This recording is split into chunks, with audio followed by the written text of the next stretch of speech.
Hello Minecrafters, Arctic Games here coming at you with another Minecraft Bedrock Edition command tutorial. Today's tutorial is going to be on fill commands and the updated syntax that we will need with the changes that just came on 1.19.70.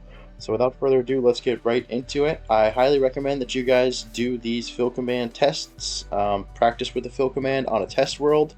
Don't use them near your favorite builds or anything, as mistakes can happen. And stick around towards the end of the video. I will talk about how to use the fill command safely with some of the other more advanced modes and stuff like that. So without further ado, I'm going to go ahead and get right into it here. So we're going to start right off right here. We're going to fill this little square. I'm going to stand right here. We're going to use one set of tildes. To represent my position rather than use coordinates here. I will get into using exact coordinates a little bit later on in the video, but just to make it quick, let's go ahead and get into each fill command mode with little squiggly tildes here as our coordinates so that we can quickly do a couple of fill commands as example. So I'd like to fill this area of dirt here, which is a easy 10 by 10 area. I did that easily for myself so that I'd be able to give you guys examples quickly here. So you can see now that I've chose two sets of XYZ areas using my squiggles. The first set of squiggles with no numbers is where I'm standing. The second set of squiggles, I'm using an offset of 10 and then 10 on the Z coordinate as well so that I can get over to the other corner of this area. And then it starts to pop up with suggestions here of what type of block I'd like to fill. And you can see it's got a bunch of Acadia, and then it's got some of my custom blocks and stuff like that. Just to keep things simple here, let's just go ahead and fill this with stone. And then this is where everybody usually gets confused. We usually used to just go ahead and put a number here for what kind of stone we want, but this is now going to be a set of brackets. And that set of brackets is where you would select the block state that you want, but for simple purposes, let's just fill this with stone and hit enter. So now you can see we filled an area here. It comes up in the chat, 121 blocks are filled. We accurately filled this little spot right here of stone. So now I'm going to break that block so I can stand back where I was before again. Let's go ahead and fill this area now with, say, air. We want to erase the stone. So now when you do a basic fill command here, it's going to replace anything that was in the area. So if there's any other types of blocks in there besides air, it would replace them with stone anyways. So this time it doesn't matter if it's stone, it's going to replace everything in this area with air. So now we've erased all those blocks with air.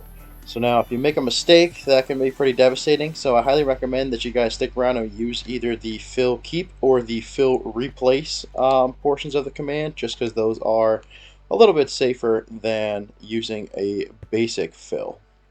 So that was the basic fill there. Let's go ahead and put some more blocks in this area. So if you guys were wondering, how would I put a specific type of block here? So now let's go ahead and fill this area with a specific type of stone. So you used to be able to just go stone 1, and that would mean that it was granite, but that's not how we do it anymore. We're going to use specific block states. So we're going to fill this area with stone, and I'm going to choose a stone type. All lowercase there. Whoops, stone underscore type. And we're going to put that inside of quotes. Then we're going to go ahead and put a set of dots there, and we're going to go ahead and choose the type now. Let's choose granite, for example. Granite. And we're going to put granite inside of that. We're going to close our brackets off. So now we've chose what type of stone we want specifically. And we filled that area with granite. If you wanted to do a different type here, we could do diorite. As long as I spell diorite right. Diorite.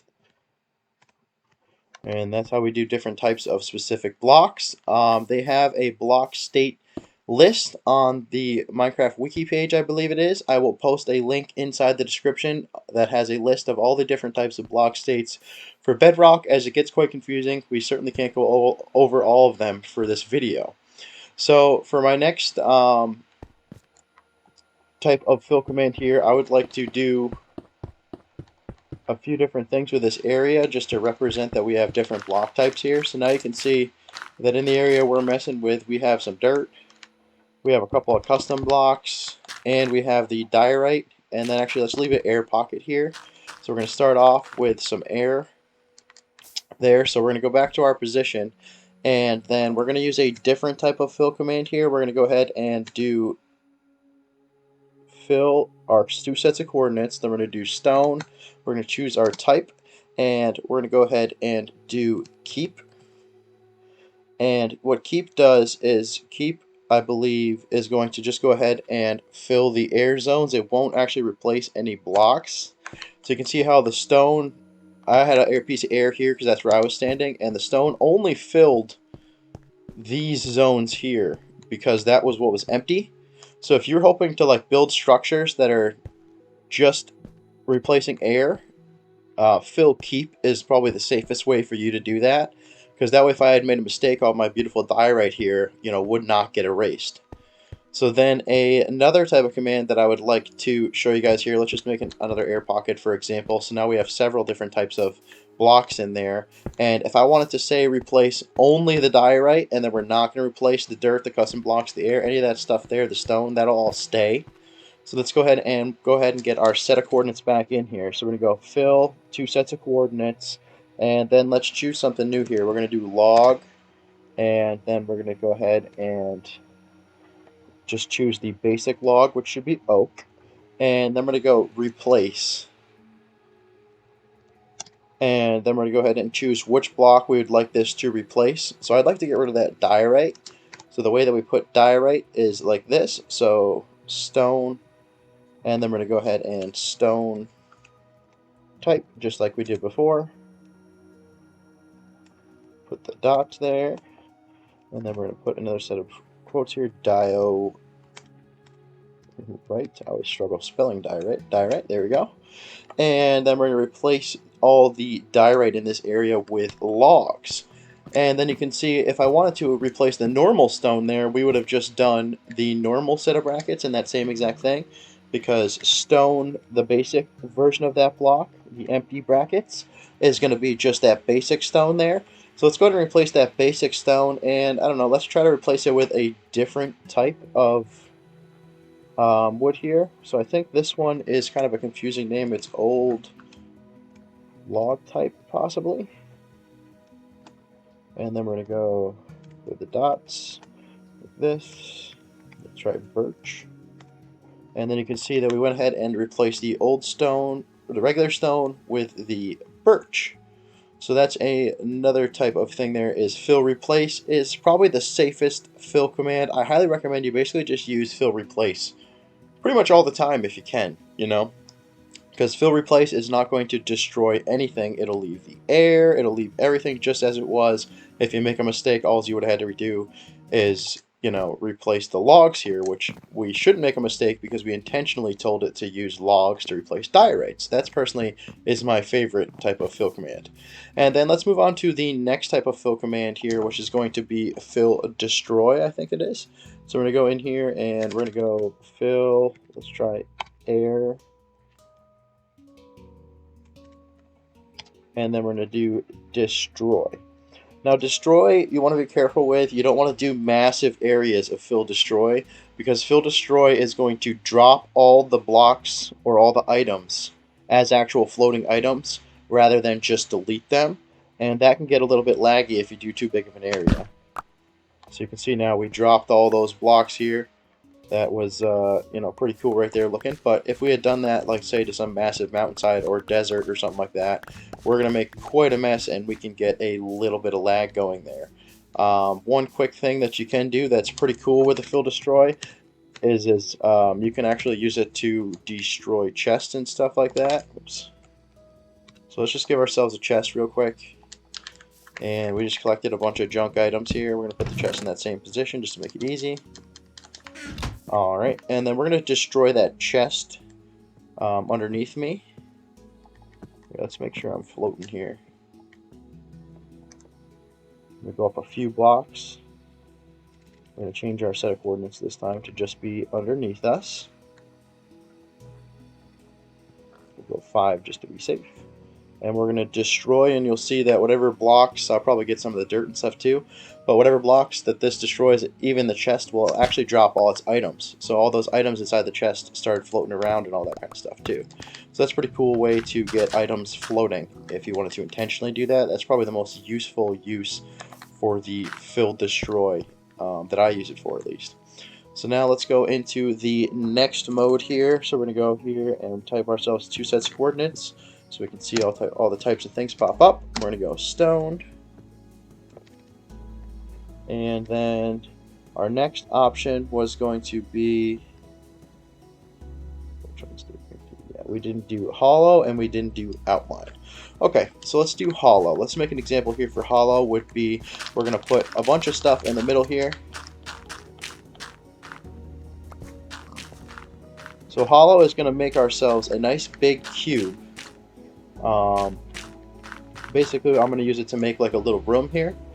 The only issue with hollow is that hollow is going to fill the inside of the room with air, which is nice, but at the same time, it'll actually erase. So if these are like our important command blocks right here, and we're hoping to make a room around them, hollow will destroy them, whereas outline will not destroy them. So we're going to go fill, and then let's make sure we're standing in the right position. Yep, standing in the right position. And we're going to go set our coordinates up the way that we had them before. And I'm going to do a room that is 10 by 10.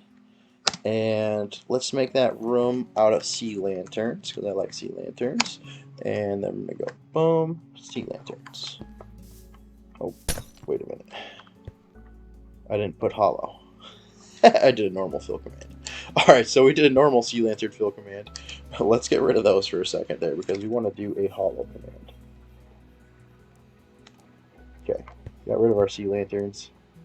And now we're back to the sea lantern normal setup, but then we're going to write a big area this time, because I want to do a tall room. We'll do a 10 high room, and we're going to write hollow. And now you can see that I did a 10 tall room. It has walls on all sides, and if we go inside of it, it's hollow, and it also destroyed the dirt in here that I had left floating. So that could have represented like our beautiful command blocks there and stuff like that. So you want to be careful which one of these you choose. So now we have some stuff inside, and we have our nice room here made out of sea lanterns. So let's go ahead and demonstrate how to use outline rather than hollow. So we're at our low point here again, and we're going to go ahead and go even lower actually. This is going to go ahead and destroy our caution symbols this time, but that's okay. So we're going to go from this position here, and then we're going to want to do it a little bit bigger because I am standing lower and I want it to go a little bit higher. And let's make this a secure room. I don't know, do bedrock. So bedrock, and we're using basic bedrock, and then we're going to do outline. Stuff inside the bedrock. Okay. So now you can see that I have my massive bedrock cube here. It went underneath it because I wanted to do it on all sides of it. And now I have my sea lantern wall still. And I also still have my very important command blocks that I left in here, aka the shark blocks.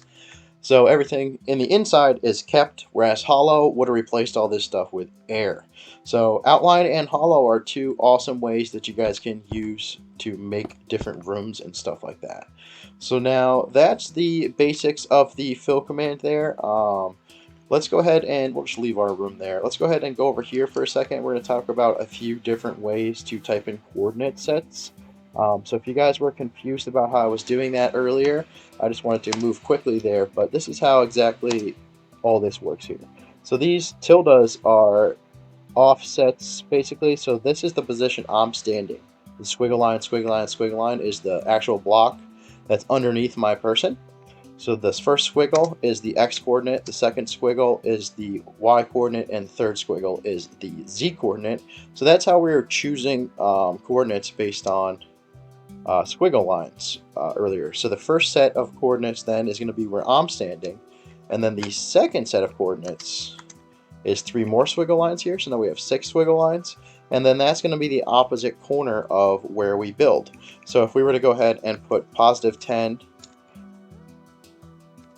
and positive 10, it's going to put a 10 by 10 square, you know, in front of us on the x coordinate and the z coordinate, because I'm facing the same way that I've been facing the whole time. So it's going to put those cubes in front of us. If I was to go ahead and put negative 10 or -10 here, then it should put a square behind us. So we'll go ahead and do -10, -10, and then let's use C lantern, and we'll just choose basic sea lantern. And you can see now it put the cube in the opposite direction. The whole time I had been filling it in this direction, and then this time I filled it in this direction. So that's sort of how those offsets work. The offsets are super handy for, like, let's say if I wanted to build a square from right here, um, and we wanted to go ahead and build it way over there, so we want to choose a specific position. So let's go ahead and take this set of coordinates, and we can either write them down, or you can actually go into the chat nowadays and they have a little thing here that actually copies your position. You can turn this overlay on in the settings, I believe. So we're going to go ahead and copy my position, and then we're going to go over here. I don't know, we'll go out like this far, say. Get a nice little square rectangle area going here, and then we're going to fill from that corner that we had just chose to where I'm standing now. So we're going to use a XYZ, and we're going to use a tilde set. So this time we're going to go back to our fill command, and we're going to go with the position I'm standing, and then we're going to go with the position that I was standing a minute ago, which was that set of coordinates that we just copied. And then we're going to choose what we'd like to fill it with. So I don't know, let's do something different here to give you guys a variety. We'll go planks, and we'll do a specific plank so you guys can see how specific planks work. Wood type, and then let's do birch. We gotta put birch inside quotations as well, and then we're gonna put a closing bracket. And then let's do the safe version. Remember, I was saying that I like to do the safest fill commands we can. So we could do replace air if we want it to be as safe as we can. And then now we have our massive plank area, and we chose one coordinate set by a number and another coordinate set by the squiggly tildes. And then if we really wanted to, we could also choose obviously two sets of coordinates based on numbers as well. So we could go ahead and find an easy number for me to remember here. Let's find an easy one for me to remember. So 535, 5, 200. So if we go from 535, 5, 200 to another set of coordinates here that we're standing on,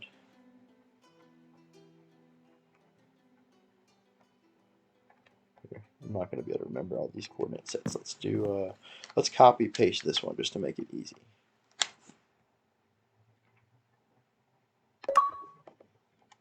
All right. That way I don't have to write two of them down. And we'll do a small one here, so it's very easy. So we're going to do a small fill command here from that spot I just copy pasted to the spot that I'm on now, which is 540, 5, 205.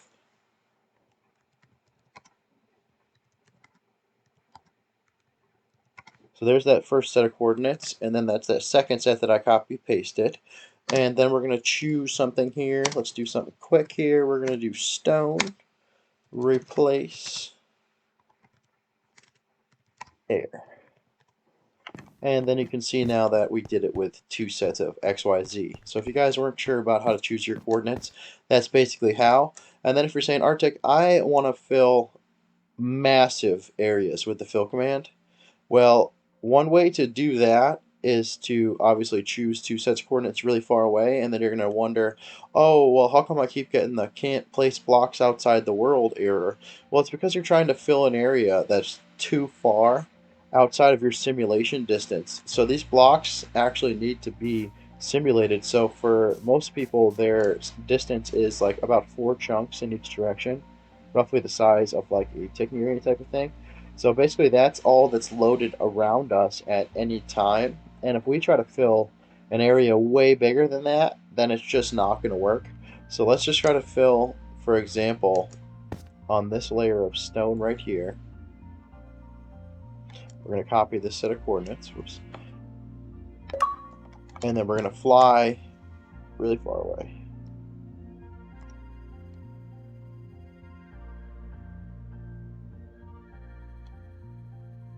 And then we're going to try to fill that to where we are here. So we're going to go fill where I'm standing to where that stone was, and then we're going to do more stone just to be simple. Okay, I went too many blocks. So that's another area. You might just be going too large of an area. Try to stand a little lower here too. And then we'll try that. And then it says cannot place blocks outside the world. So what that means is I have not gone past our limit, which the limit here is 37,380 blocks. So I'm trying to fill an acceptable amount of blocks, but I'm trying to fill them too far apart. So we can actually fix that. So what I like to do is I like to just go stand in the middle of the area, and then I like to set a ticking area temporarily. So we're going to go ticking area, and we're going to add a circle, a radius of 4, and then we're going to choose the center of the circle. And oh, whoops! Actually, we're going to choose the center, and then we're going to choose a radius. And then I like to write the word temporary, temp. Nope, I already have one. See, I do this all the time. That's why I already have one. Alright, so now I've removed temp, and I'm going to add it again.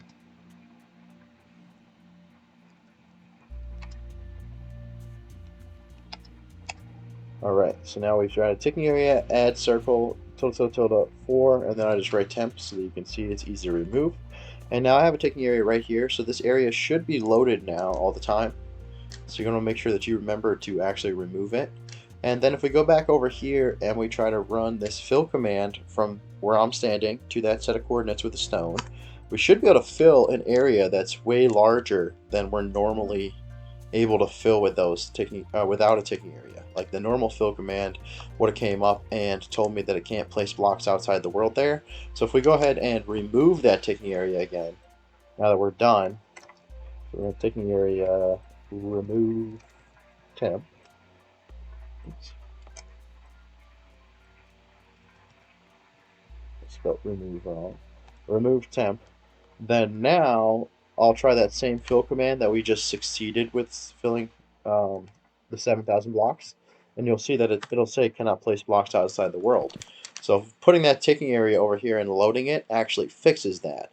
You could also, sometimes you can have two people stand out here and you're able to do it, but the easiest way is really just to put a temporary ticking area and then just make sure you remove that ticking area when you're done, because you don't want to keep areas loaded for no reason. So in any case, I hope that you guys found this video helpful. If you found this video helpful, please go ahead and like and subscribe to Arctic Shark Games on YouTube, and keep on commanding.